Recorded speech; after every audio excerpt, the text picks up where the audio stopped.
Meeting of the Sherman County Board of Commissioners comes to order, please. First up is public comment for first 15 minutes. If you have anyone who wants to say anything, I'm going to continue signing.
Ashley, just for clarification on that Air Med Care agreement. Yeah. If I remember right, they honor anyone's flight service? Like, no matter who you, how's that work? I think that was their, no, you're No, thinking no. of the other guy that came in. That I'm pretty was- sure. That was that MSRP or whatever, something like that. What? Is it MASC? Yeah, Massa. Oh, MAS, that was the one that okay, did all of them. okay. I couldn't remember.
guys get a chance to read the minutes?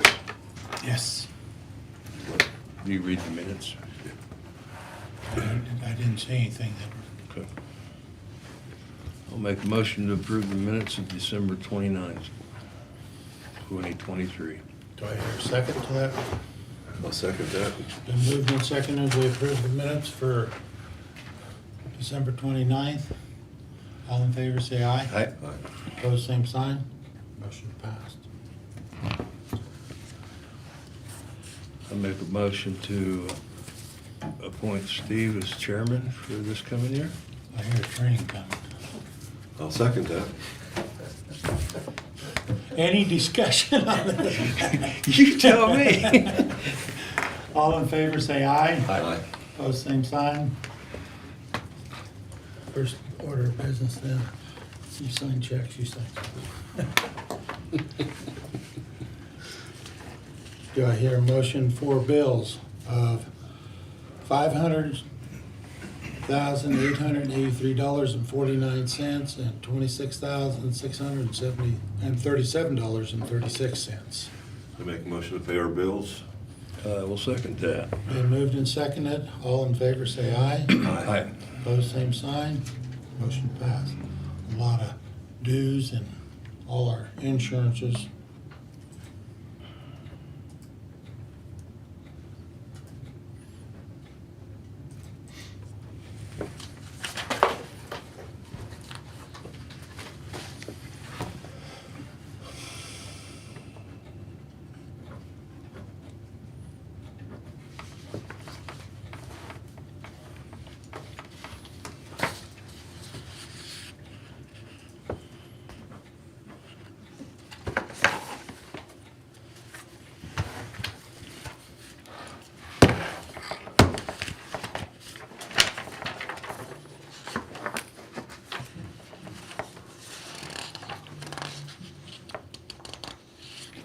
Do you need a No. little fireboard? I read it on the.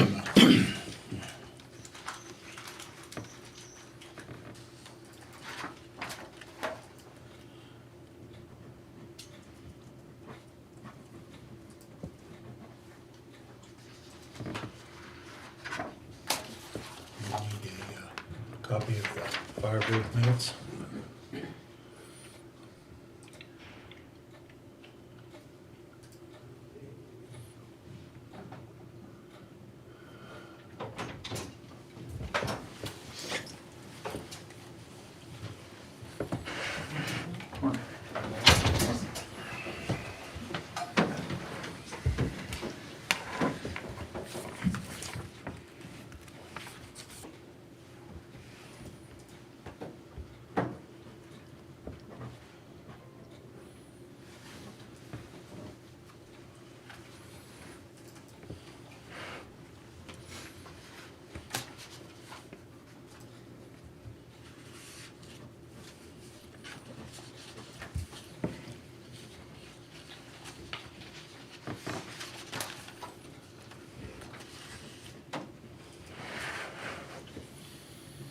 Did you look at the bids on the chip and seal?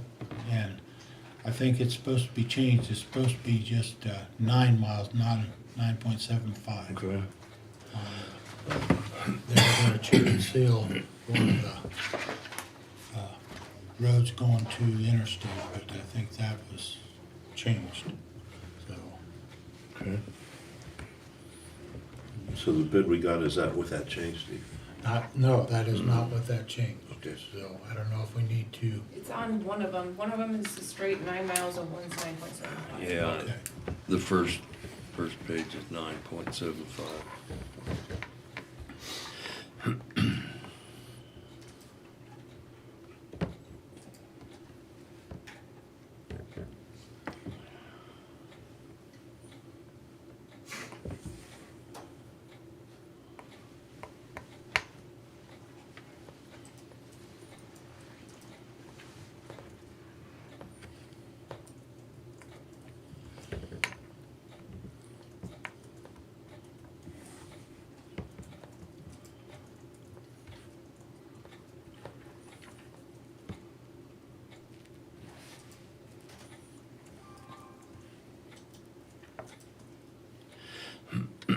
Which 9 miles is that?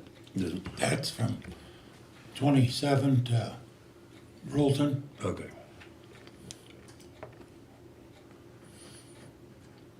But see, the first bid is for the seal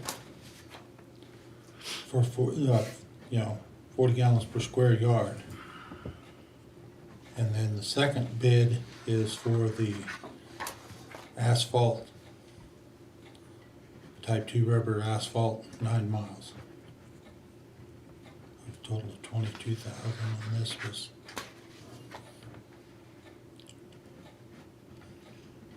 So, do we need to have them submit a different bid, or?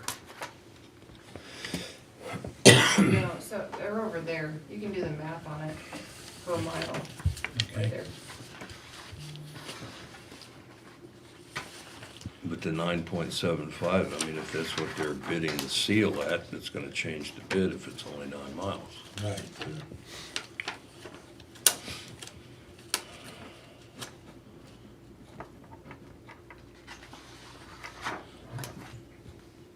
It would change it probably by,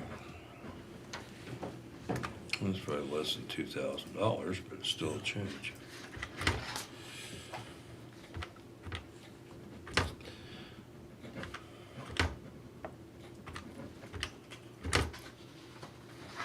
Yeah, it'd be $2,220 or $2,297 per mile, or per.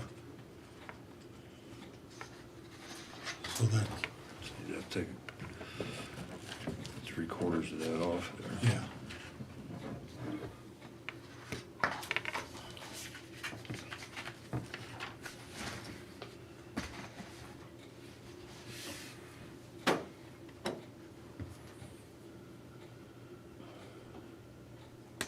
Unless they're applying seal to something else that doesn't need the rubberized asphalt. I don't know.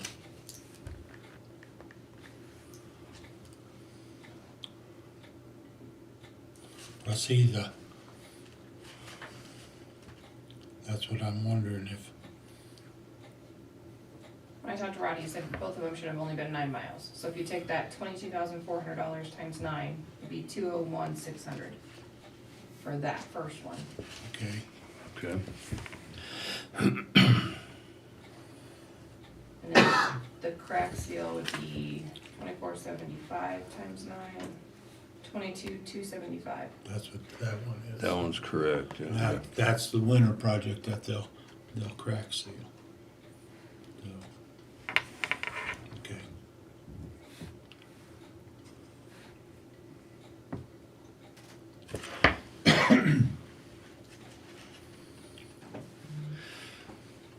Well, then I guess I'll make a motion to approve the proposal for B&H paving for the 9 miles.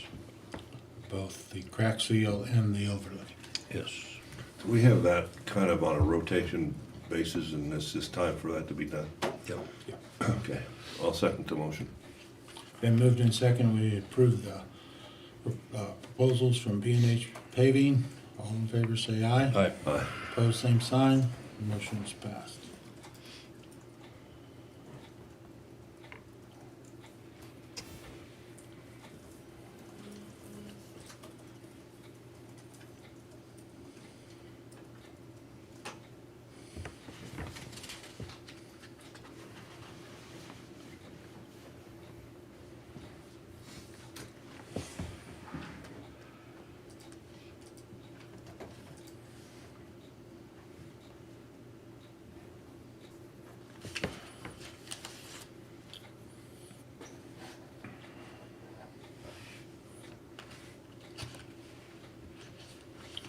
Continue with Mr. James, you're on the agenda, sir.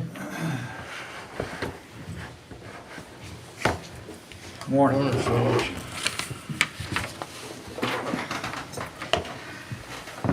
Three things to bring to you, gentlemen. I know we're just talking about one thing on the agenda, but two extra things that shouldn't take too much longer than what we have here. But anyways, first thing is Tammy Richardson.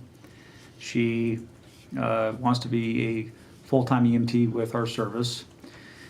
She did pass her national certification, and she is state and national certified as EMT basic.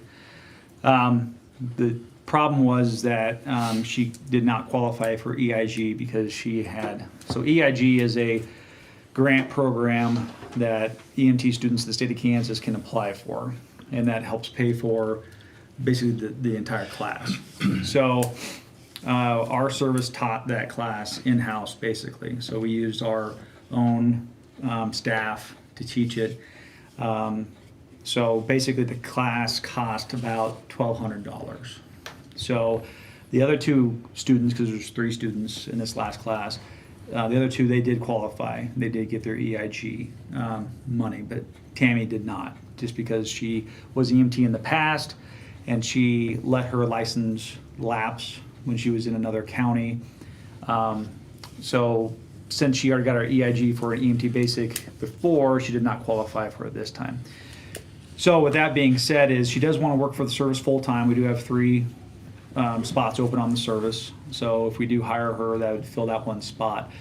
But I was saying if you guys would approve, I talked to Brett about it, and he said I need to talk to you guys to get this okayed. Basically a contract with her, and it would basically mirror what the EIG requirements are, which is she has to provide a minimum of 20 hours for 12 consecutive months to the service. And then basically we write that off, her $1,200 that she, what the class costs her. If she does not oblige by or does not fulfill her obligation with that contract, then she would be owing the county back that $1,200. Brett didn't see an issue with it. He said that we've done that before in the past, but we had to have your guys' permission to get that okayed. So that's one reason why I'm here. So I just want to get that approval from you guys. So. Okay. As far as I'm concerned, We're good. It sounds If you good. Sign the contract, it would be just like the EIG. Right. And they understand that they gotta fulfill the contract. Right. It's null and void, which is good, because, $1,200, is it a 1-year contract or is it 2? It's a 1-year contract for EMT. Paramedic, it's a 2-year contract. It's really only $100 a month off. Brian, you already have that built into your budget. Yeah, that'd be coming out of our training budget. So, but yes. So, which all that was already paid for out of the last year's budget, because this class was last year, so that was out of the Okay. 23 budget. What's the So- possibilities of the other 2 students? Are they looking at working? They also want to work for the service full time as well too. They're waiting for their certificates Okay. before they put their application in, but all 3 are wanting to apply full-time. So we have the 1 application, Yep. waiting on the other 2, so. okay. So Yeah, I'd say go for it. We don't need a motion on that, do we? Do we? Yes. Make a motion to approve the $1,200 with the contract for the full-time okay. EMT. Do I hear a second of that motion? I'll second it. Been moved and seconded. We allow a $1,200 contract for EMT student to become a full-time employee. All in favor, say aye. All right. Aye. Opposed, same sign. Motion's passed. Cool. Just 2 other things. Wanted to kind of brainstorm with you as a commission and see what your thoughts are. So we have the possibilities of sending our students to different paramedic schools, to different types of junior colleges, either in the state of Colorado or right here in Kansas. Our service, that's the one thing that we are lacking as paramedics. You and I had that conversation, Rod. And the amount of transfers that, high acuity transfers that do require a paramedic, are requested of us quite often. Not all the time, but quite often. And it really comes down to 2 of us, myself and Krista Lanus. We are the only 2 full-time paramedics on the service. So we are asked quite often whether we're available to take a transfer or not. This starts to become quite cumbersome to her and I, both with our personal lives and everything else. But yet we're also wanting to serve Sherman County and also the surrounding regions as well too. So it does kind of put us in between a rock and a hard place, whether, we can accept that transfer or not accept that transfer. The only real way to alleviate that issue is obviously to hire or to promote or push our staff to go and obtain their paramedic certifications. And with that, obviously costs a lot of money for service or for the students to go and get their paramedic. So for one example is that Sterling, Colorado, they are willing to do a online paramedic course where the student does basically all their learning online, and then they go to Sterling once a month to do their skills and testing, and that's a 10-month class. It's a hybrid paramedic class. The student then also has to go to different hospitals and different services to get their field internships and their clinical hours and everything else. That is a $12,000 program for one student. And unfortunately, EIG does not cover out-of-state tuition. So I talked to Ashley about this and kind of brainstormed, well, not specifically about this with Ashley, but with Chief Sherman I did, for sure, in regards to, so obviously every year, well, we just started this last year rolling money into whatever had money excess from the previous year, we're rolling it hopefully into projects to help pay for like capital outlay projects. So like last year we rolled $150,000 into a new ambulance. And then hopefully this year, depending on after March, how much money we have left over from the 23 budget, we can roll that money over hopefully into either an ambulance. I was also seeing if you as a commission would, I know we have till March to think about this, but look into the possibility of having a scholarship program that we have here, to we roll some of that money that we have extra towards a individual or individuals, depending on how much we have rolled over, to go into a paramedic scholarship. And I think the deal would be, like Chief Sherman and I have talked about, would come up with a contract, just like an EIG contract, but put higher stipulations on it. Like instead of just a 2-year commitment, you have a 5-year commitment to the service as a paramedic.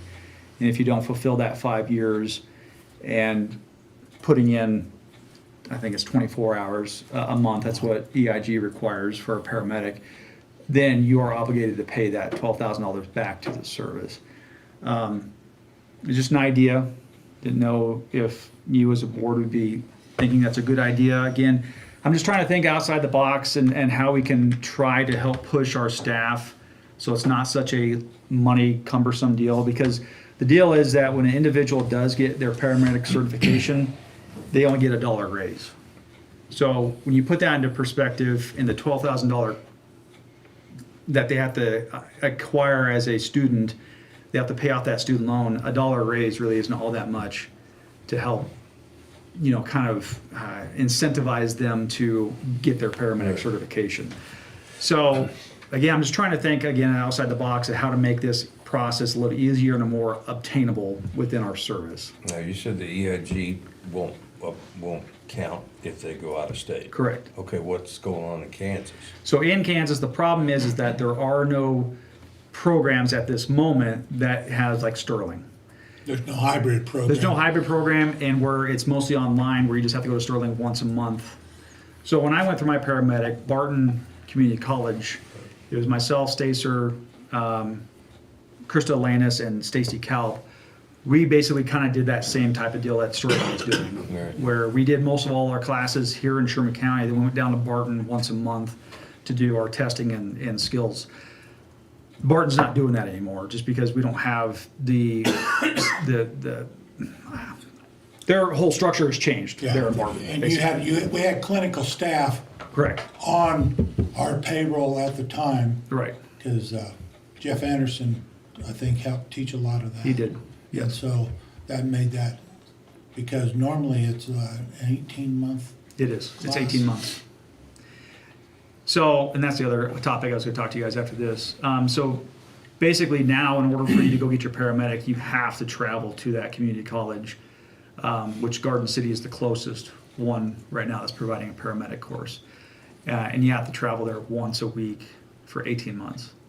So that is very not appetizing to a lot of our staff here, because that's 4 hours of travel once a week, taking time off of work.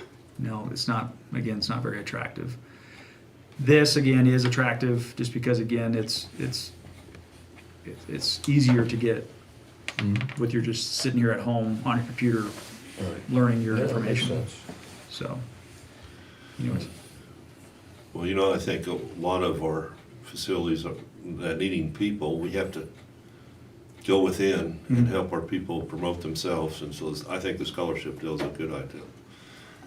That as an incentive to help fulfill our needs, for sure.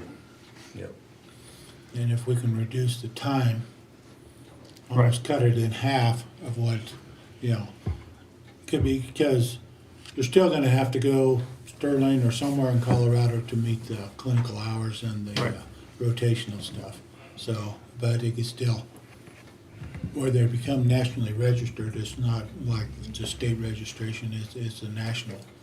So they can travel that anywhere, and then I think work with Brett on the contract for that. If, 3 years down the road, they decide they need to go, we can prorate or something to, sure. make it fulfilled, but that's a big quest. Now, what would you be thinking, like one student? I think it really depends on how much money we can roll over, because I still don't want to take 100% money away from a new ambulance. No? So I didn't know. Every year is going to be different, obviously, depending on how much money rolls into the next year. And I've explained that to other people on our service. So really, I can't tell.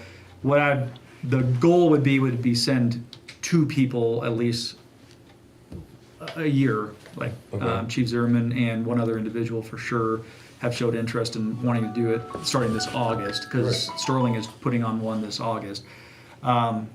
So if we can't afford 2, at least afford 1. So we can, granted, if we do 1 a year, it's really gonna slow us down on trying to get more paramedics on our service, but if we do 2 a year, obviously that'll, cutting that down in half. So, but again, I think it just depends on what we can afford. So currently, we have 15,000 in healthcare services earmarked for EMS, Okay. EMS training, EMS education. So we also have unallocated funds in there that we could just allocate more if that's what you guys want to do. Well, I think the sooner you get the program started, the better. Right. When do they start their next, is there like a start date for the next classes? So this August would be, I don't know when in August. Okay. We're still working on So some we details. got some time, because we could have, like you said, until March to see what is rolled over. Right. And what could be available or not to that. You just gotta sit down with Ashley and get the numbers worked out. Yeah, that's what I was planning on doing after No, March, I thi- but I just wanted to As bring long- this in front of you guys first. As long as you don't, like you said, don't shortchange the ambulance, Yep. you know that's coming, so. Right. No, I think it's a good idea. Okay. I guess we'll talk about that in the near future when we have some more dollar Yeah. ideas and everything else. But the other question I have for you, so if a individual is going to a junior college here in Kansas and they have to travel, the question has been presented to me is the county willing to pay that individual's salary when they are in class? So if they have to take off work to go to that class, to get their, again, paramedic, is the service okay with paying their salary only while they are in class? I said, I don't know. I need to bring that to the county commissioners and see how they feel about that.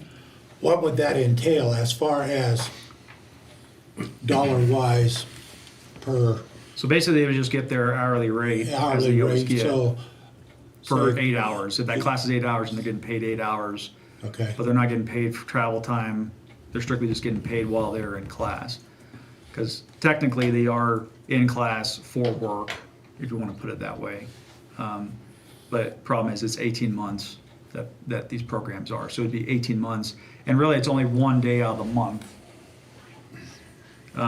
Because it's every Thursday that these individuals would be going to class. So again, I don't think it's going to be a huge detriment. It's just in the past, the service has required the individual to either try to find coverage or not get paid at all.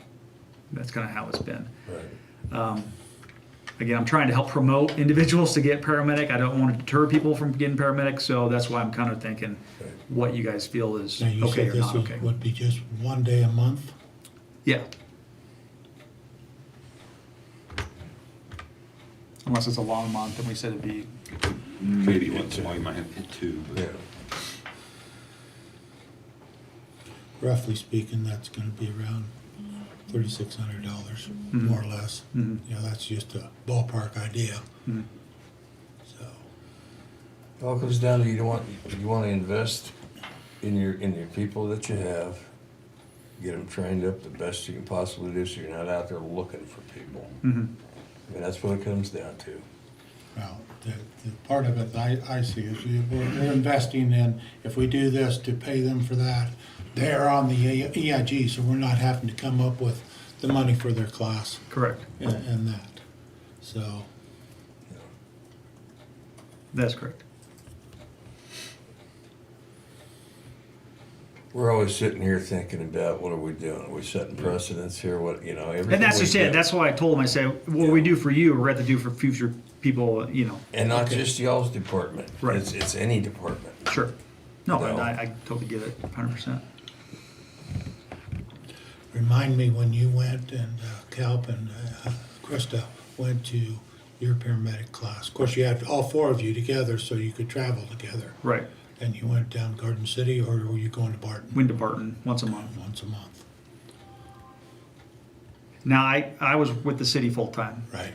And the city manager at that time, he approved me to be on the clock because he For that figured that was part of my job. So he was gracious enough to allow me, of course, I was salary, which I'm salary right now, so I wasn't hourly. So there's a little bit of difference there. Right, but still, it was once a month that we provided the vehicle for you to go down in too, didn't we? Yeah, well, I used the city vehicle, my chief's vehicle. All the That was also training I ever did on anything, I was always on the clock.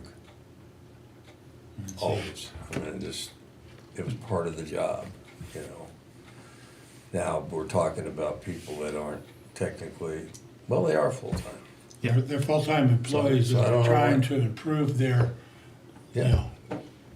Climb up the ladder in their And knowledge. if they're going on an EIG, is an EIG for a paramedic 2 or 3 year contract? It's a 2-year contract. 2-year contract. Now, the county, when we did our EIG, the EIG only covered 3/4 of it, or 2/3. And the county approved to pay the other third, but we had to sign an extra year, Okay. so we had to do a full 3 years. But this individual that is signed up with Garden City is going through a different route with getting grants. So, because unfortunately, this individual didn't qualify for EIG, but they do for a whole bunch of different types of grants that's going to cover for the class altogether.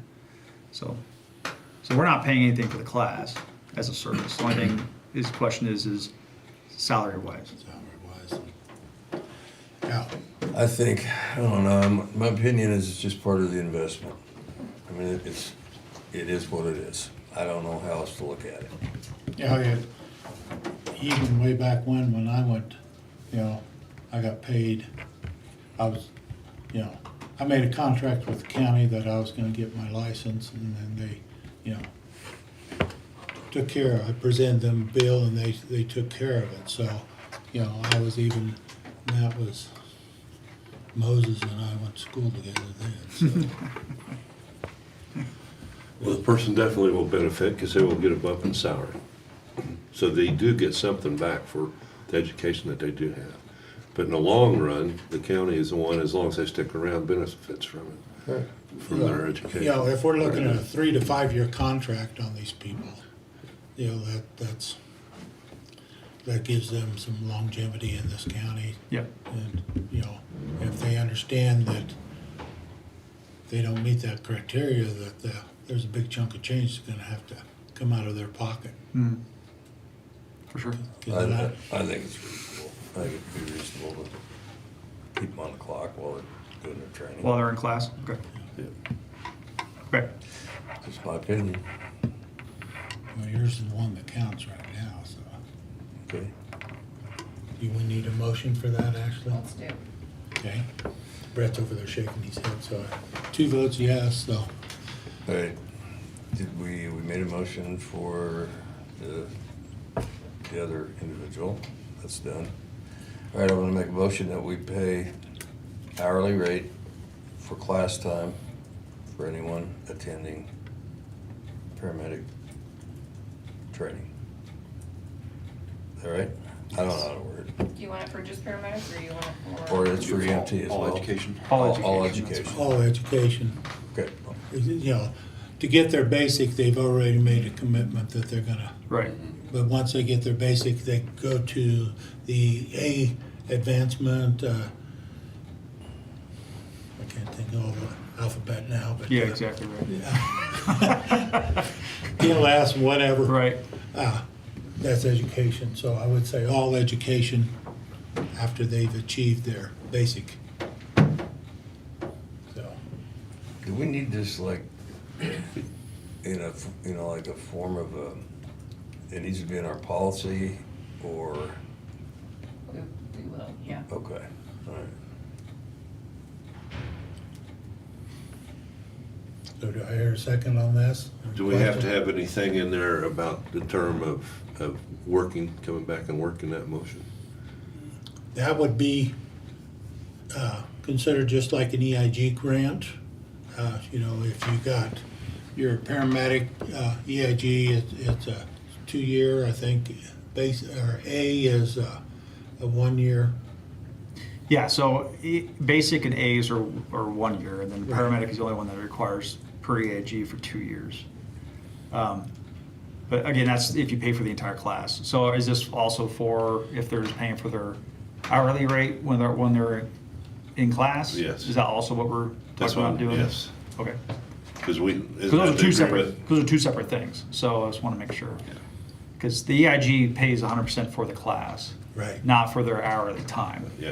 right. So that's up to the service whether they want to pay for that hourly time or not.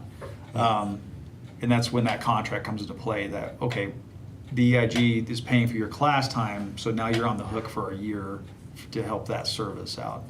So, so whether you guys want to include that, if we're paying your hourly rate, you also still have to sign a contract with the county saying you'll work Absolutely. X Yes. amount of years. Absolutely. That's fine. Yep. See, Do you guys, what do you want to do for paramedic? You want to do 2 years or you want to do 5 years? 5 years is a long, Now, if you do, the problem is that you're investing $12,000 into an individual. That's if they go to Sterling. This class, the only thing again we're investing in is just their hourly rate. So that's a 3,000, whatever you came up with. That's a guesstimate. So 2 different dollar amounts here. I think we're better off making the commitment of a 2 or 3 year contract, not a 5-year contract. 5 years down the road is a big change for a lot of people. Sure. And so, So do you want to do 3 years? Because I had to do 3 years. well then, I'd say 3's good. 3 years? yeah. Okay. So I think a 3-year contract would be, you Okay. know, and that, I want to make stipulation or understanding, and not a stipulation, but an understanding that they have to have their basic before they can start achieving that hourly wage. We're not going to pay an EMT student to go to class. Yeah, no, Yeah. we wouldn't do that anyways because they're Yeah. not even on the service Yeah. already Right. at that You point. gotta at least have an EMT basic to be on Right. the service. Right. So- Right. So- Right. Yeah. So, how do you got your motion now? It sounds to me like we're going to grant paying an EMT or higher their 8-hour, their wage for 8 hours while they are attending class to improve on their credentials. And in turn, we have a 3-year commitment.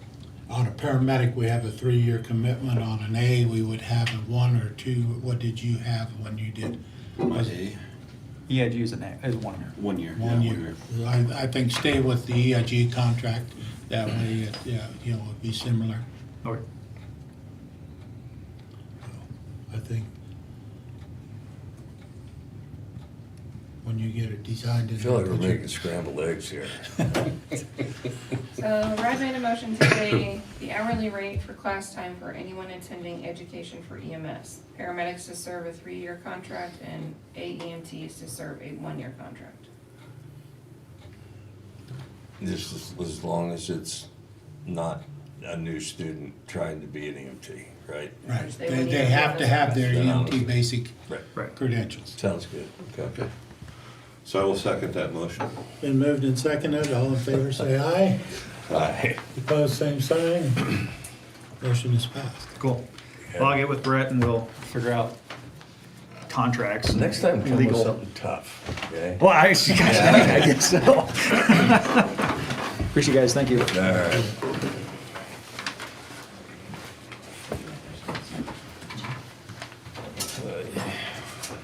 We don't have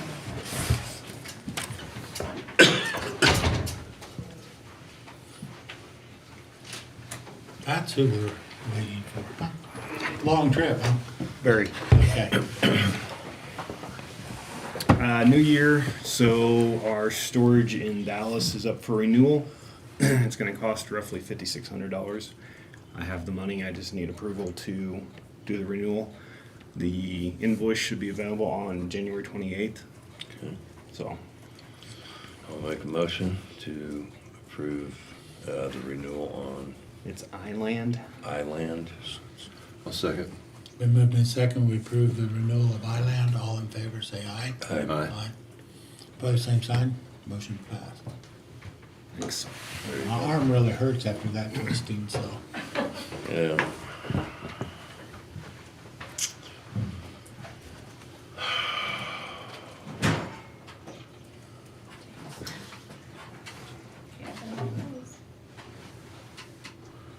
I can't see that. Who's up next?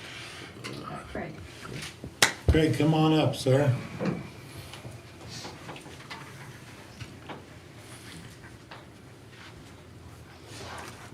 How are you this morning? I guess we're gonna be okay. Just thawed out here. Yep, 2 years down the road, we'll have more paramedics and we'll be safer, so. there you go. Yeah. I had a friend that was up there in years and said, any day I can get up in the morning and take sustenance, it's a good day. Okay. Yep. Well, I'm gonna start off with, if you're all right, giving you each a copy of the budget for the next year. Do that way.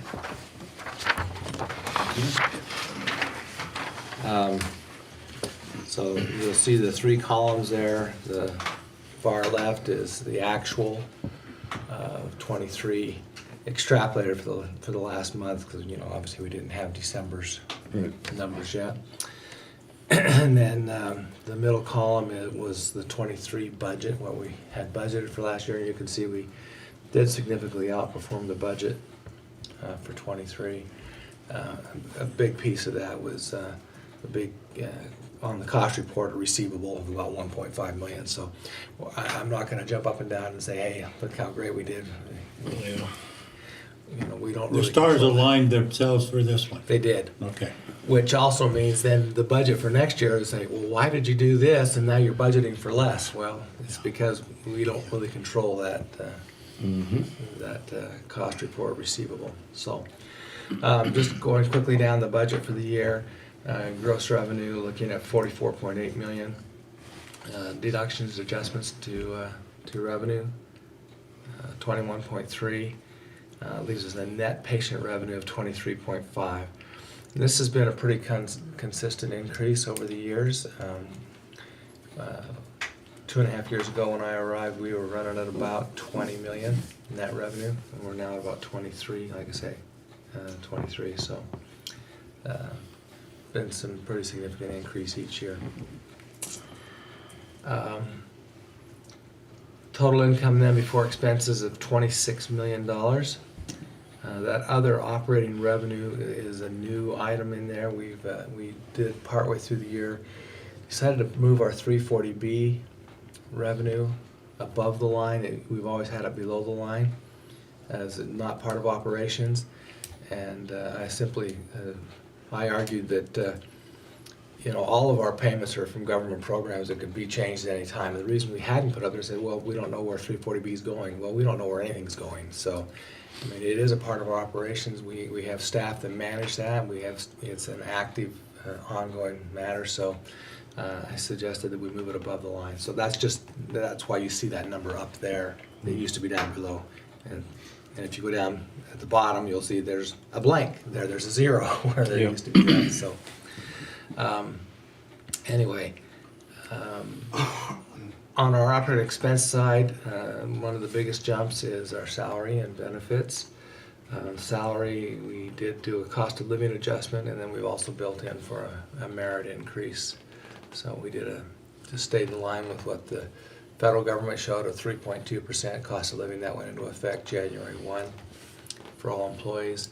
The merit increase is slotted for July 1. So that takes our minimum bottom line pay. Our 15 was our minimum. It's now about 15.48 roughly. So benefits have stayed pretty flat. Most of that is the health insurance, and as you know, we're self-insured, so that is good that we've been able to manage that and keep it in line. One of our biggest expense items there, you'll see the contract labor. Last year we budgeted $800,000 and we actually spent $1.2 million, so we were about $400,000 over. We have taken we used to budget for our open positions in our salary. We've taken that out and we've put it here in the contract labor. In other words, we don't want to charge it twice, once for the contract labor and once in the open positions. So the idea is when we fill the positions, it'll just shift that number up to a lower rate, frankly. So I believe we've over budgeted this expense, which is... The contract labor is one that it's very difficult because when you have to have them, it's kind of like calling a tow truck. You don't want to call them, but you have to if you want to get out of the jam. Yeah.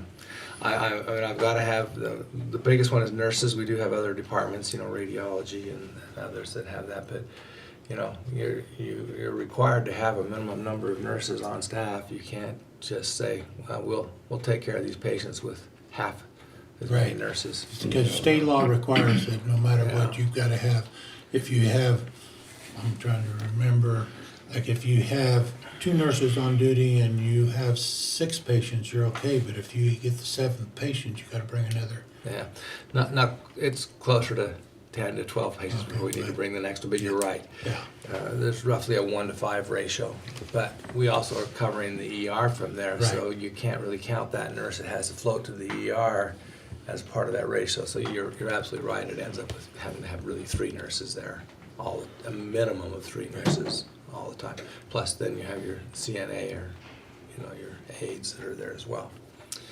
So that's probably the biggest issue we have on the expense side is that contract labor is really starting to hammer us. Going on down to supplies and minor equipment, you can see that that has jumped pretty significantly. That's just, we have just seen prices going up and up and up, and we'll continue to...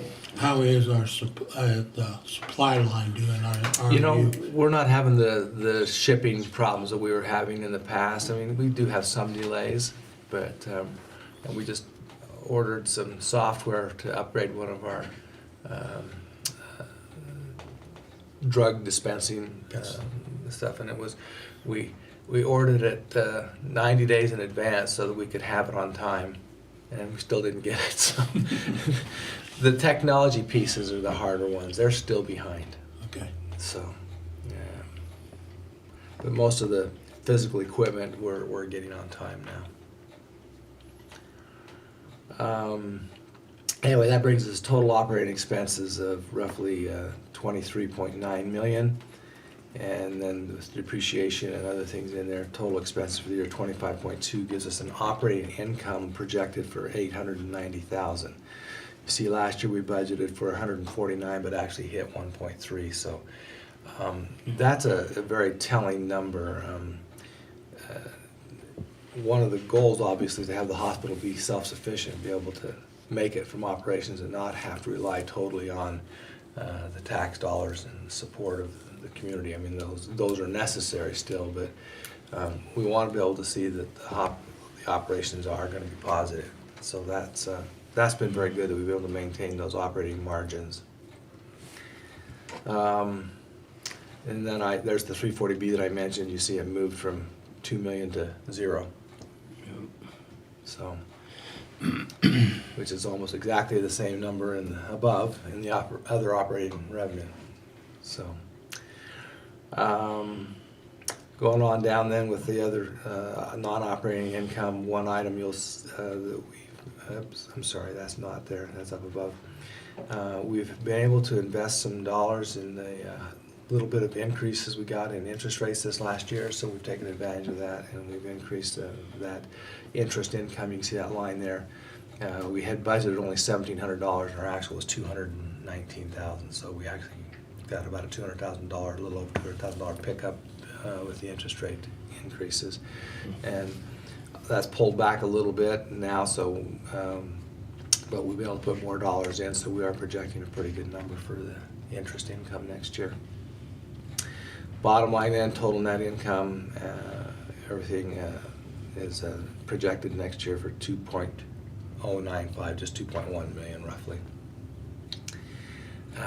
The EBITDA is just a measuring stick that the industry looks at, and Common Spirit has always wanted their hospitals to be close to 13%, and even though we're not a Common Spirit hospital, we're independent, we still try to follow some of those guidelines. They're pretty good, strict financial guidelines, and you can see our budget last year was for 12.8, but we actually came in at 19.3, which is a pretty good EBITDA, and then we're budgeting this next year to stay right at that 13% level. Okay. Any questions anybody has on that? I think so. Okay.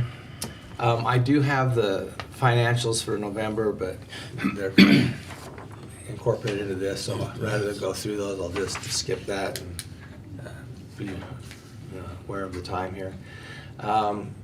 Couple of things on the service lines that I just want you all to be aware of. Dr. Thomas Eddy has joined our staff full-time, podiatrist. He's going through the I hate to call it normal, but it is normal, the 60 to 90 day process of insurance companies to say, yes, you can, we will pay you. And so he's here, he's on payroll, he's ready to work, but he can't see anybody. So until insurance companies give their blessing. So it's just maddening to me, that whole process, but it is what it is. Yeah. Telemedicine, we have got fully up and running now. And those three services are in place right now: nephrology, rheumatology, and endocrinology. In our first round of endocrinology, we had a full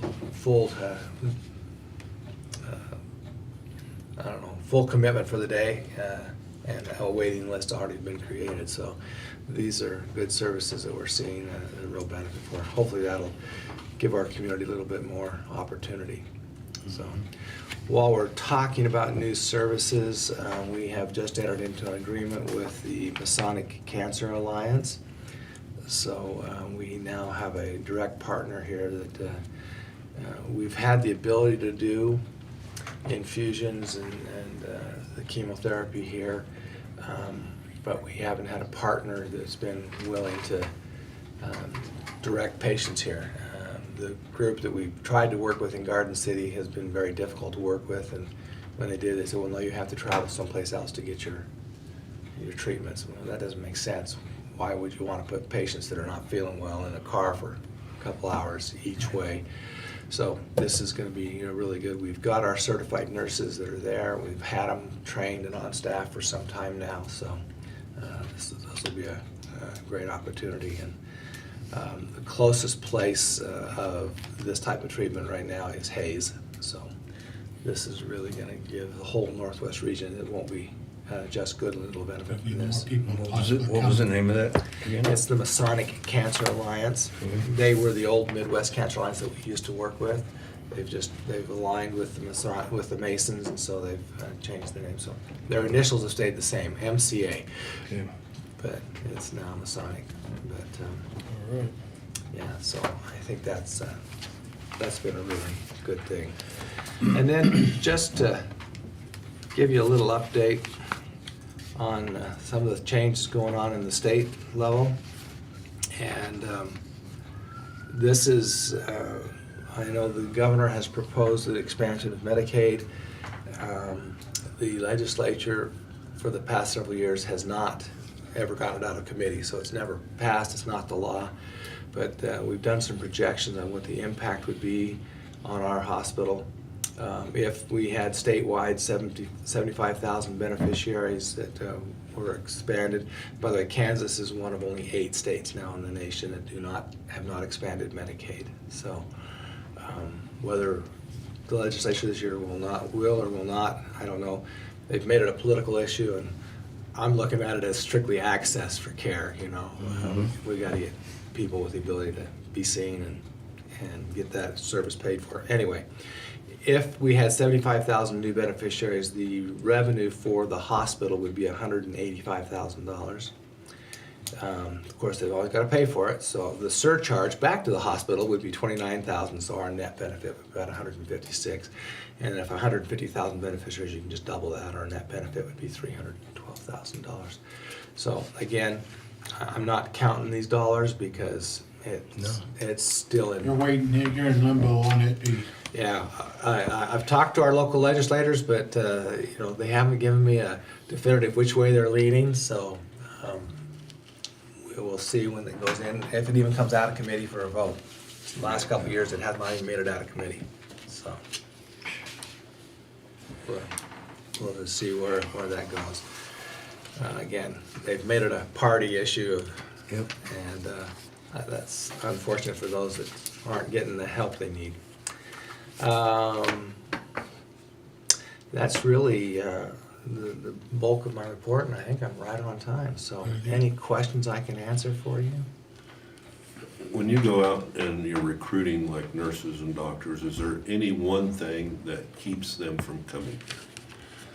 Like daycare, or is there something along that line? It's numerous things. Housing's an issue, we know. Daycare is an issue, we know. The biggest issue is location. It's really hard. Those of us that have lived in rural America most of our lives, and I spent 17 years in Los Angeles, but the rest of my career has been, in communities of 5,000 to 10,000 people, or smaller, 1,200 in one place. But if you haven't experienced it, you just don't see the benefit of it. And that is, we just had an international student that we had recruited from the Philippines, and he says, well, I really want to be a little closer to my family and stuff that's in Kansas City area. So, Goodland's just a little bit too far out. It's really interesting. I had to go to Denver to a specialist, and he goes, well, we could reschedule the next one for tomorrow, and you just get a motel and stay overnight and be done. And I said, well, I've got chores to do, but it's actually cheaper for me to drive home and go back up there. And he goes, but you're in Kansas. I said, yes, but it's only 3 hours. Yeah. And they don't have that concept until people get that concept, that the privileges of living out here, and you're really 3 hours, and you're in a I'm major not mall. fighting that traffic every single day. Well, yeah, And watch my blood pressure go up. Exactly. that's why you got up real early, got there before the traffic, and then stayed Yeah. late until. Till it's gone. Yeah, I just, this last summer, I had to be in Los Angeles for my daughter's wedding. And I went down and told my other daughter, who was helping planning and stuff, I said, when I get there, you drive. she said, okay. And I picked her up that morning. She said, Dad, I got stuff I got to work on, so can you just drive?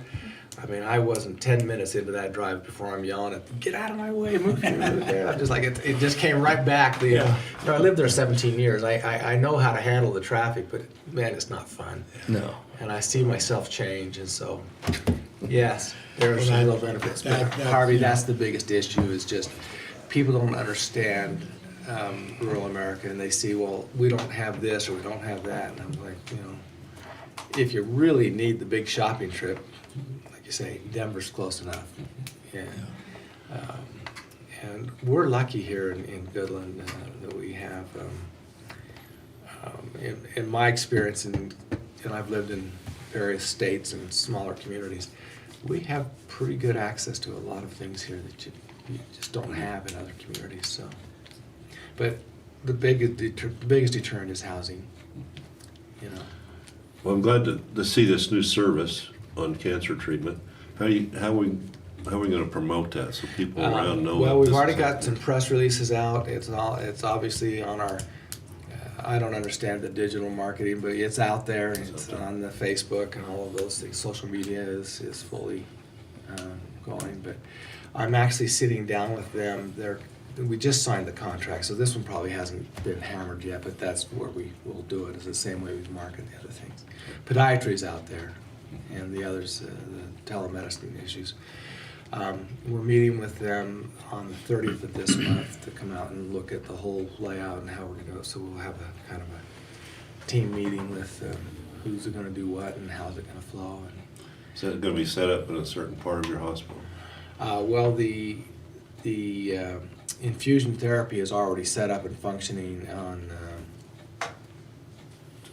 the C wing. Just inside the ER in that area? Yeah, back off there. So, you know, it's laid out in these spokes, so it's the wing where the dialysis wing was. It's in that same wing. That's where we've always had our outpatient therapy. It's been there, so it'll change. There was somewhere I was going there, and it just. Don't feel bad. It happens. Don't call me at 3 in the morning when you remember those. But it's not that important. So, Well, thank you. All right. Yep. Thank you for your time. all right. Thank you very much.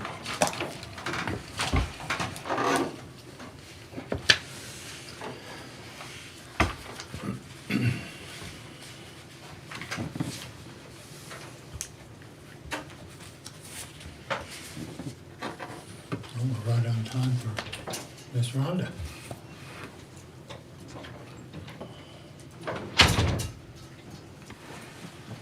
Gotta get the sled dogs up early this morning. Yeah, I did.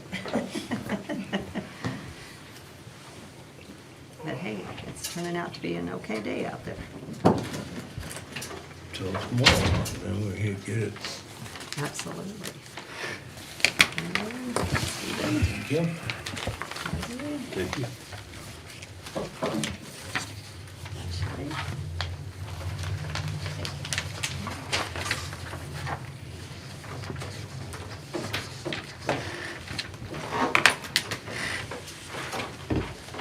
Well, here we go. There we go. Well, we have the renewal. It did come out late this year, which, based on what we talked about last time, I was okay with that when I saw the renewal, so we'll just go through it. Okay. In section 1, we are starting, when we get our first quarter reports going forward, we're gonna match that renewal. But this is the one Blue Cross sent us for the year end on, just like we were going before. So there's not a lot of changes since we met last time, but there's a couple things I want to hit just with you all as we go to the renewal. So on page 3, I have highlighted what the plan has paid.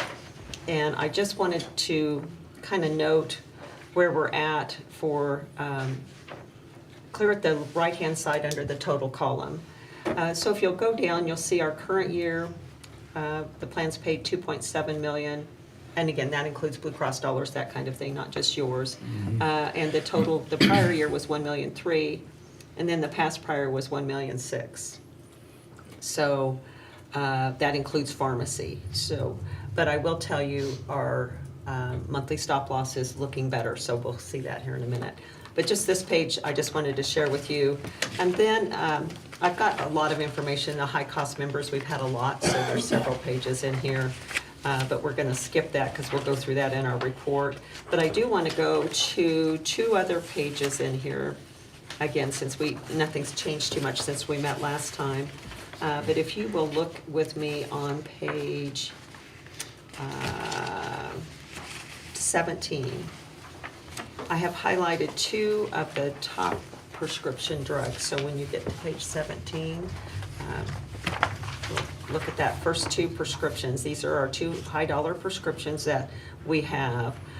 Blue Cross has a new program that's going to help us reduce costs on those 2 drugs. So I thought this is one we want to talk about real quick.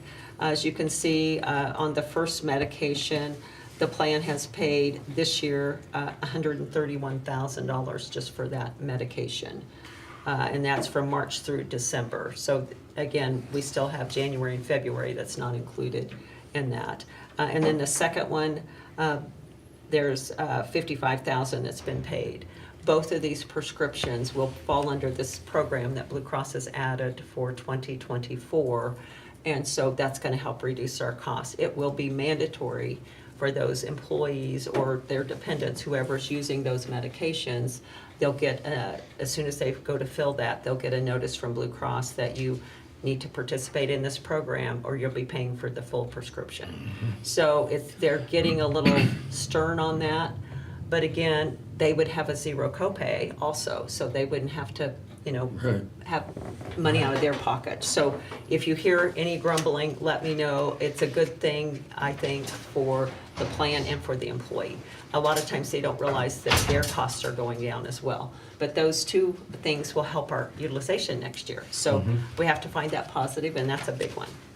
And then the next page I always like you to look at, especially at renewal time, is on page 18, kind of what your employees, their skin in the game. You are paying 100% of the premium as the county, and your employees on their portion of their 50/50 to 1,500, 3,000, and their prescription copays have paid $136,436, almost $437. So they're in it with us. So just so we don't forget that. And then our demographics, we talked about that last time. Your age is 31. And I think that Thank you, kind of. Brett. At a young age. Well, I don't know, I'm looking at a lot of these diabetic therapy numbers, I'm not sure I'm helping that one. Hey, we're gonna fix you up here in a minute, so just give me a minute.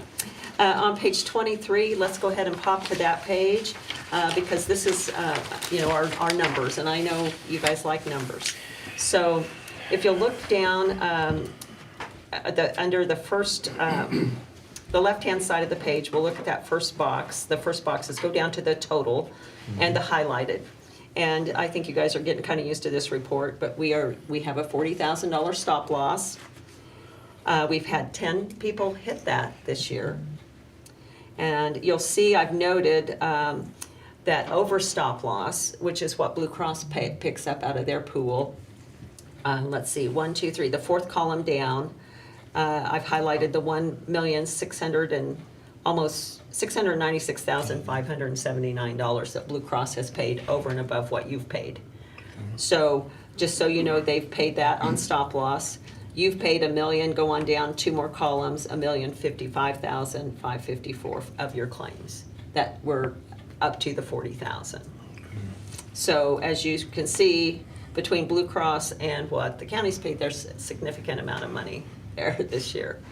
So follow me down just a little bit, because as we go through this, you'll see the 4 prior years. But in the 2021 plan year, if you'll go down to that one, you'll see where I put Blue Cross paid. Not only in that year did they pay $660,000, but they also paid part of that aggregate stop loss, $161,000. So you've only had that happen once, and that was that year. So, but this year we're not great, but we're doing a little better towards the end of the year than we were. Yeah. Which now that will be in our renewal next year. So we're kind of starting, because see, that started September 30th. So October 1, we're already working into the 25 renewal. So just so you know, we are starting to trend better. Good. So keep going with me to page 24, and at the top you will see your current year, and right beside it you'll see the proposed expected claims for 2024. Look at that total. If you will look, kind of flip back and forth, our expected claims for the current year, 529,000 on single, that's going up to 564.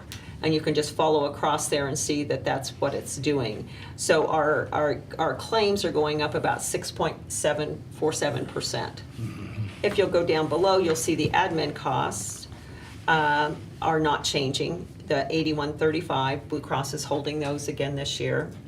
But you'll see what did go up, again, because Blue Cross paid so much over that specific stop loss, our stop loss went up about 20%. Almost 21%. Blue Cross does take into consideration our size group. If you remember, we've talked about that credibility factor. Due to your size, you are not creditable for over a certain amount. So basically, that's all been taken into consideration. And you guys know I was talking about some of those really high renewals I've seen from Blue Cross this year. Even though you're going up a 10.79%, I just want to sign the papers because until they figure out they did something wrong. But no, those factors that Blue Cross blends in, your past history, those kinds of things, plus where we're headed going forward. So that's kind of what we're looking at for this year on expected claims. Now, our maximum, of course, is 25% higher than that as a total cost for claims. But you guys are running around expected most every year, so that's what our concern is. Right. So there we are on that. Staying status quo. What did we go up last year, the last renewal? I can tell you here in just a minute. Okay. I want to say 13%, I was thinking 11, so. somewhere in there. Yeah. But I can't remember exactly, but I can look at these Had numbers it here. at 12 and we'll be in between them. Yeah, we'll go with 12. There you go, Stephen. But I think our renewal last year was worse than this year. It was. Is, I guess, my point. And so, because our claims are higher. But again, that credibility factor plus, again, those underwriters are seeing what the claims and who's coming off of that list. And I know we've had a few things that are turning around. Right. And then on page 25, you'll just see, again, that Blue Cross is holding those admin fees, which is their, operating expenses and paying your claims, those kinds of things. But flip to page 27, and just to kind of, you've seen those numbers, but this just breaks down our 11 that went over the 40, or went at least 50% of that 40,000. So again, that we have that one couple at the top that are pretty high, as you can see. However, I think one of those is prescription, and we're going to see that change next year. Reduce. So, Yep. just for your information, the next two pages, 28 and 29, just show us the prior years, where we had 8 and 22 plan year, and we had 12 in the 21 plan year. But we were again kind of coming off COVID that year, and we've had a lot of people that have termed, as you can see, so Yep. they're not affecting our group going forward. And then this kind of gets to what we were last year on page 30 and 31. I just have the comparison of the numbers here for you. Okay. Left my phone. I tend to leave my phone in the car when I need my calculator, and I did that I today. can give you that. Yeah, that would be great. Let's just see if we can get that difference from last year. Oh, I think your battery, do I have to turn it on? And you hit the blue button, I think, yeah, you got it on. I have no numbers here. But I guess what I'm saying is last year, we did have a pretty good renewal. We went up to the 1.9 on max. This year, we're at the 2.1 million on max. But you can see our expected liability did go up. Again, that 10% from the 1.7 to the 1.9, but I don't have that one, Rod, I guess, but Okay. the next page will help us with that. Okay. Thanks, Stephen. I thought I'd have to put that third year to match your renewal, and I apologize I didn't. But I think we can check these numbers here in just a second. On page 32 breaks down exactly, I think it's easier to follow than that prior page, other than you can see those annual totals. But what our fixed costs are on page 32 is the money that you pay Blue Cross every month for their operating expenses and their claims administration, and includes our stop loss. And you'll see at the top, we have the current plan year, which is what we're in now, and right below that, you'll see what the renewal is. So kind of comparing those dollars. So if you'll look at, for instance, on the max funding, our single is $890.18. That's our total cost, our worst case scenario, and our funding and our fixed, the renewal is going up to $1,108,000 at maximum. But if you'll go down right below that, this is where we're at our 10%, 10, almost 11. You'll see our current expected funding, $877.64, and our renewal's $967.62. So we're staying under $1,000 in our single rate, which is really good. Most of my groups are over 1,000 on single. So with everything we've had, again, that's why you have insurance for these kinds of years. But I'm very pleased with the renewal considering. Yeah.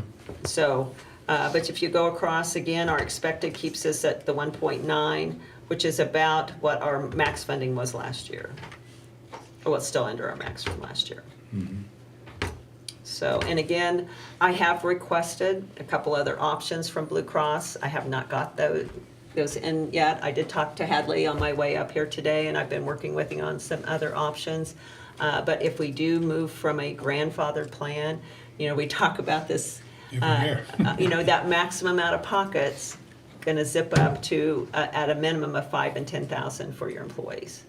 However, the positive is it includes even their prescription copays, and it includes their office copays.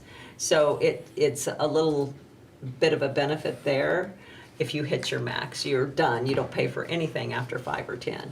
And you have several people that probably would have benefited from that this year. But it's just that fear of, that's a lot of out of pocket. The family in some cases are up to $17,500 now.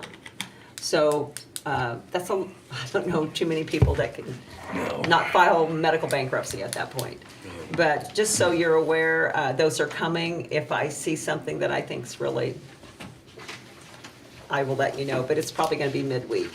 They need a 5-day turnaround, and of course, we've had some snow days in there, didn't get anything, and we have also had some holidays in there and different things. And we have another one on Monday, so, as you all know.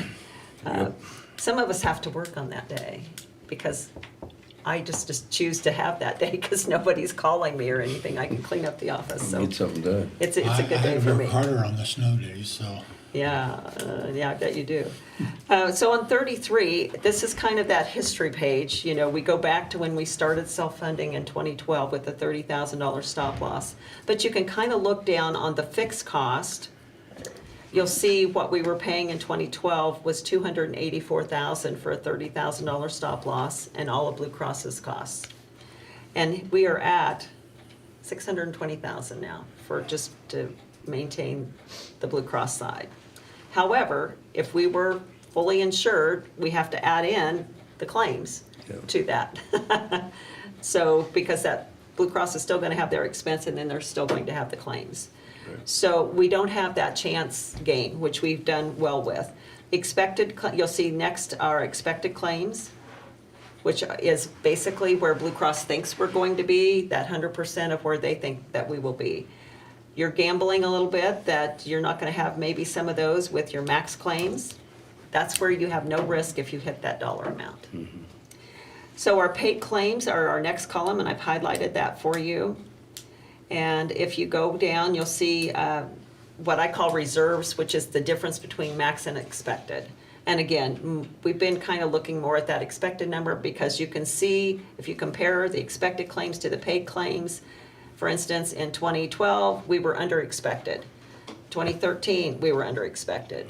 So those are all the years you really banked money. 540,000 on the 14-year for paid claims, and you were at 626, so you went up, but not to max, but you went, had a little bit rougher year. Then you had your 16-year, 493,000 expected, you went over, you hit, that was your worst year you've ever had. What's that year? You see Blue Cross, well, second, you have two really bad, but that's where Blue Cross paid, both sides, both stop loss tiers, your aggregate stop loss as well. 16, you were under expected. 17, you were a little bit over. 18, you were a little bit over. 19, you were way, quite a bit under. Same in 21, 22, you were over, and that is your very worst year, I guess. So you had two, out of all of these years, you've had two really bumps. And even last year, we still came in under our expected, or just, I guess, no, we went just a little bit over, and this year we're under our expected so far. So anytime you're under expected, that's great, but if you're at expected, that's really good. So, and you guys are there all but two times. So, obviously we have some claims that aren't in there for that full year yet. Right. So that's kind of where we're at on the renewal. Now I'm gonna fill you in on the next page on how this new prescription program kind of on page 35. The Flex Access is this new program, and again, it's to save money on prescriptions, not just for your employees, but also for your group and for Blue Cross's pool, which helps us all. Again, if you, the savings on the co-pays, for instance, they're either, almost always going to be between $0 and $35 on one of these drugs. So right now, they're probably paying the third tier, the highest tier. So most cases, it's gonna be $0. And again, they'll have to enroll in this program and set this up with Blue Cross. We'll talk about this at open enrollment regardless if we change plans or whatever. This is on all their plans this year, making sure that we're getting the best bang for our buck and the employee is saving money. The goal is a $0 copay for the employee on everything that they can. The next couple of pages lists all the drugs. The list is probably going to grow, but the two medications that we looked at are on this list. So those will be the employees that will be getting a letter from Blue Cross, and we will remind them. Their pharmacist will probably tell them there's some changes that they need to reach out as well. So, but we will definitely have this information, handing it out to everybody at those meetings. Then on page 40, take notes here. I don't know if you're type 1 or type 2, but, okay, well, go to sleep. This is for type 2 diabetics. Verta Health, Blue Cross started with a few groups trying this, and now they've went across the board. Verta Health is for type 2 diabetics to help them completely eliminate medications if possible. And they have a great track record. But it's one of the programs that if you're in and you're doing it, fine, or they will not. They'll just say, sorry, it's not working. When you're ready, come back. So you have to be really in the right frame of mind that you are all in with this program, because there's accountability. And I've put in exactly what, Hadley sent me this, that they would send out. You can kind of see the mailer here, and it goes through if you have high blood sugar, how to eat better, lose weight, and they have track records of people basically no meds. So, but it is something, it's a work in progress for an employee, but they really will kick you out if you're not. They don't want to waste your time or theirs if you're not ready. Because again, it's like anything else.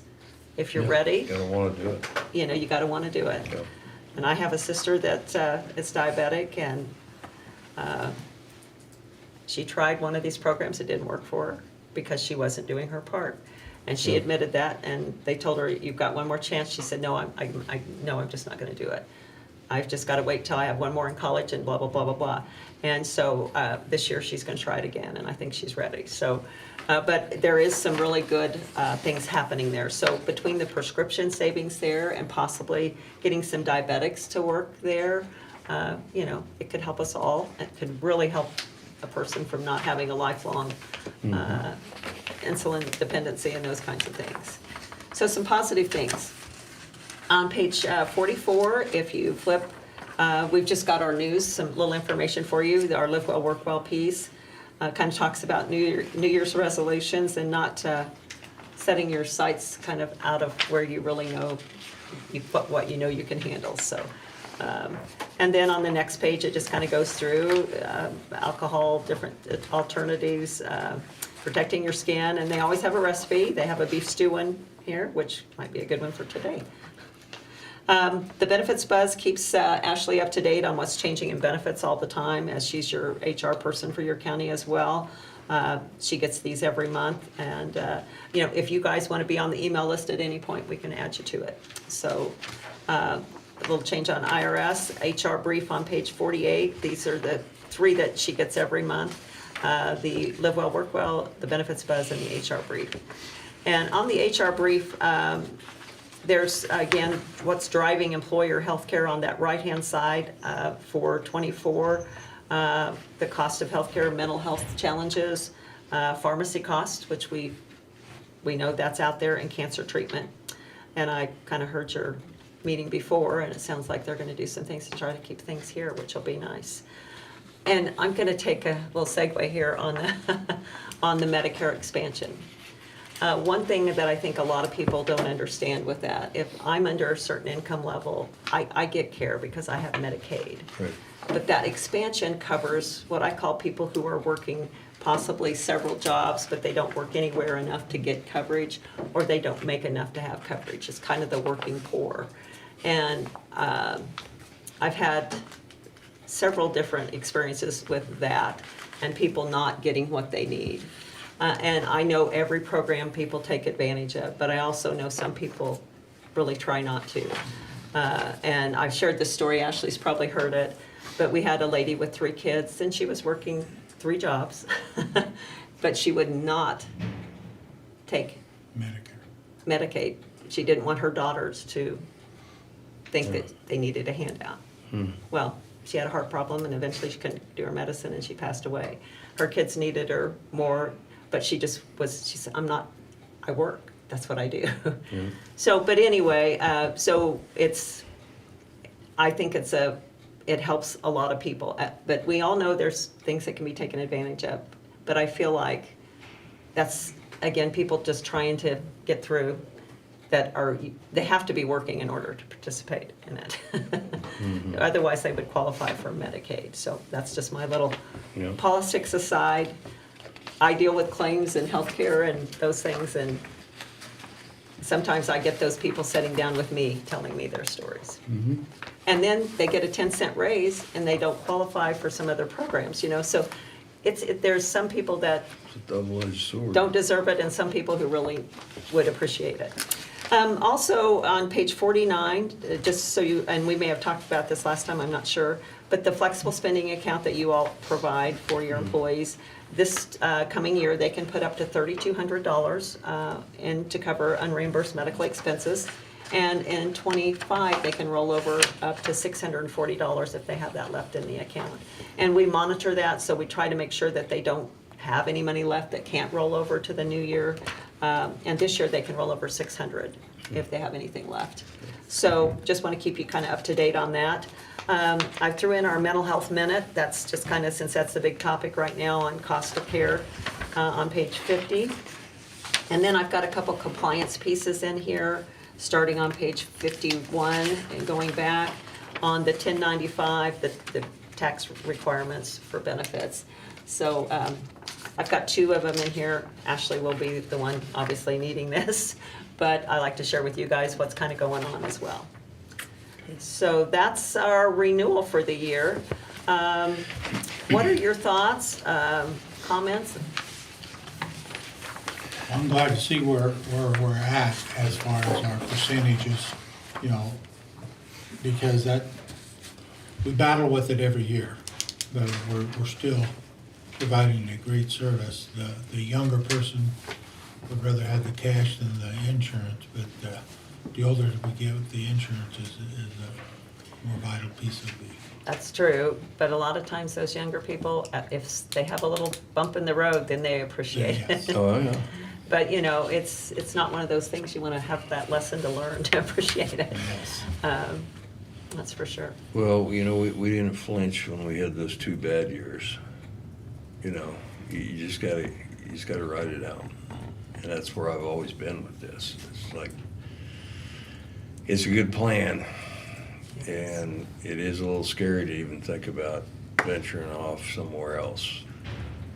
And if we're able to do this, I say we do it. Same. So I would make a motion to renew our current plan for the next year. Been moved and seconded, would we renew with our Blue Cross Blue Shield and with you to continue our plan. All in favor, say aye. Aye. Aye. Opposed, same sign. There you go. Thank you guys, appreciate that. I know it's a lot of money. It's a lot of money.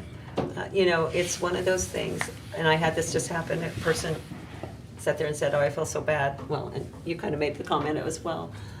Some of those claims are mine. You know, we're all just waiting for that number, and ours is gonna come up. You hate that, but you just know it is. Yeah. And so that's why you have it. And what you all are doing at paying 100%, I have very few doing that anymore. But I think you keep good people because of that, too. So It's a big deal. it is. And I think, you know, I try to prepare you for one way or the other as we go through. If there's something else you need or have questions, you know, you can always call me and ask me. But I was, as you knew, when I said earlier, I was pleasantly surprised. Yes. I actually called Hadley and I said, shall we go through this? And he said, just get it out there, Rhonda. So here we go. And I do provide Ashley with the kind of what all of the compliance things are for the year, so I'll be giving this to her, kind of a calendar of things that keep you all legal on the benefit side. So thank you for your time and for renewing your benefits. We'll be getting open enrollment scheduled with your employees so we can have this out so they're ready for March 1st. Okay, sounds And we good. encourage you guys to come by the meetings if you are out and about. Sounds good. Thank you so much. Thank you, Rhonda. Did I run over into somebody else's time? No. Okay. Thank you. You bet.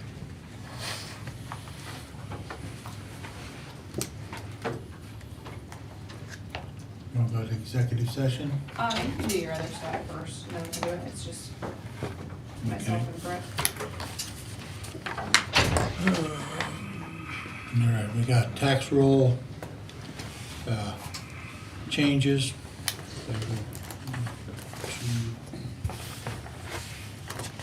Three of them for added personal properties. And this is all for the same company. So we start off 24, all the zeros on 1, 2, and 3. Make a motion to approve the tax roll changes. Second it. Been moved and seconded, we approve tax roll changes. All in favor, say aye. Aye.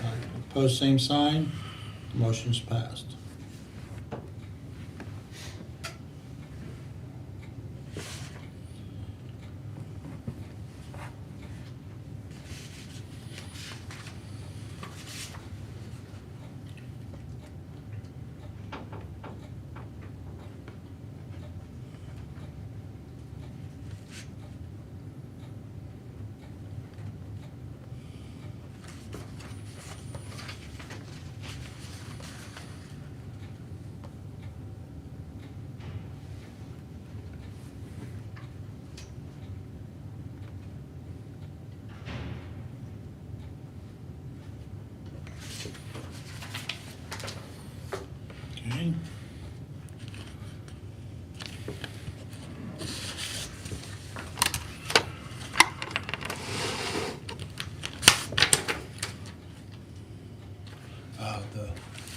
treat noxious weeds along the state and federal highways. And the county does not wish to use dye. So, and this is the two Ford trucks that we used to spray with.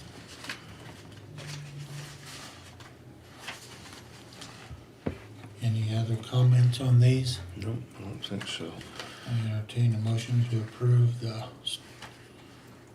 with the State Department of Transportation. Make the motion. We'll second. Been moved and seconded. All in favor say aye. Aye. Aye. Opposed, same sign. The motion is passed. There's not a signature line for me on there. It just says district engineer. That's fine. Sign there. You guys just approved it, so Rod will sign it. Okay.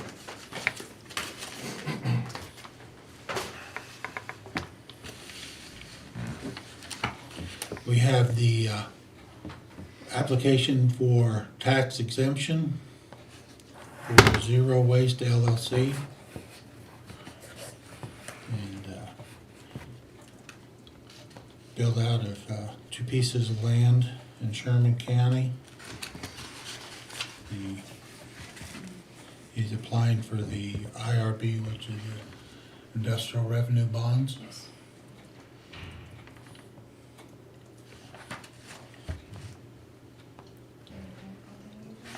So the procedure on that is, if you all are interested in proceeding, it's not necessarily an approval, so to speak.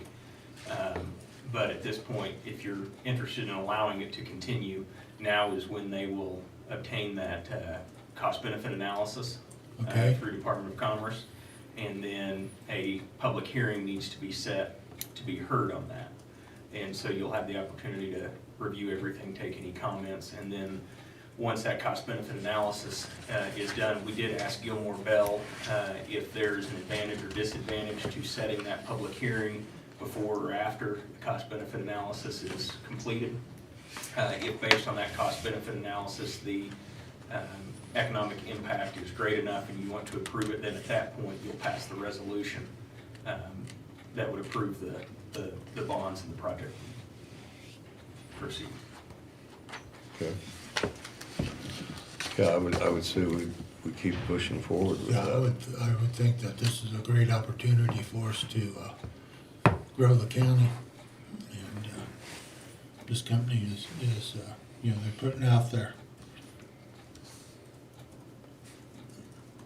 a lot of money that will help improve the county with, possibility of 120 some jobs and building houses and everything. So we need to do any. You just need to make a motion to move forward with the process. I will so move, Mick. Been moved, do I hear a second? I'll second. Been moved in second, we continue with the process of the tax exemption for the IRB. All in favor, say aye. Aye. Opposed, same sign. Motion is passed. And then once we hear back from Gilmore Bell, we'll get the public hearing date set. Okay. All right.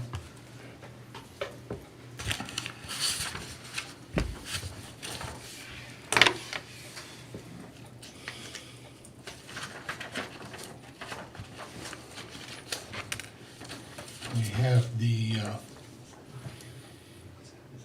DOT project on off system of bridge number 24. And it shows here the different things. This is what Mr. Bedore talked about. Right. We just have to pay, what was it, the engineering fees or something on that? Pay the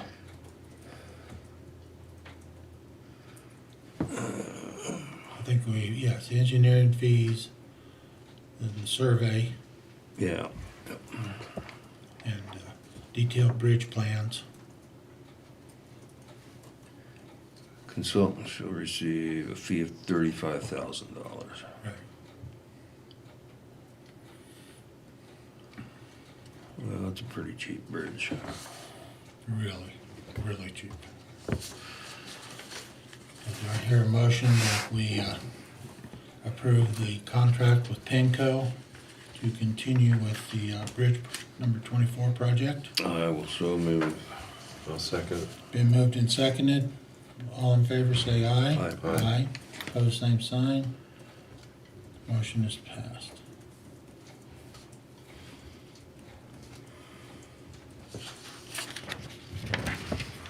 Signature there, Sherman.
And this is mail from Milco.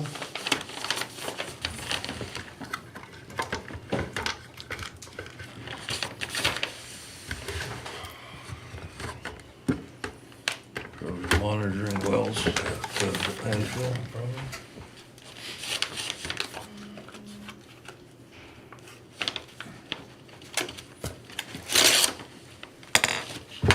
Give that back so it's really still yours too. These are for the old Sherman County landfill and the new Sherman County landfill.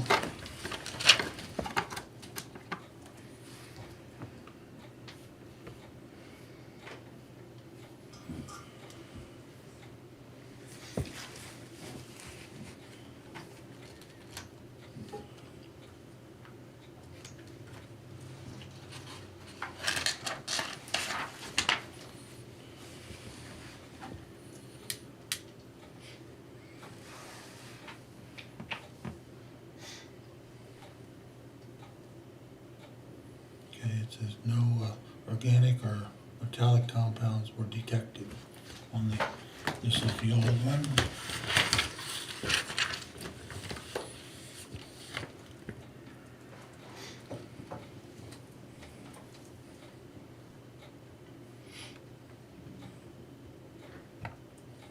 This one were below respective MCLs, so We're in compliance. we're in compliance. Okay, 10 minutes, please. 10 minutes for executive session for non-elected personnel. I have to sign this. Thank you. Got a motion for 10 minutes? I will so move. Make executive session for 10 minutes. Non-elected personnel. As Right, reconvened myself. here. Copy went down the wrong way.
Order, thank you. Is there anything else that needs to be brought before the commission at this time? Don't believe so. I entertain a motion for adjournment.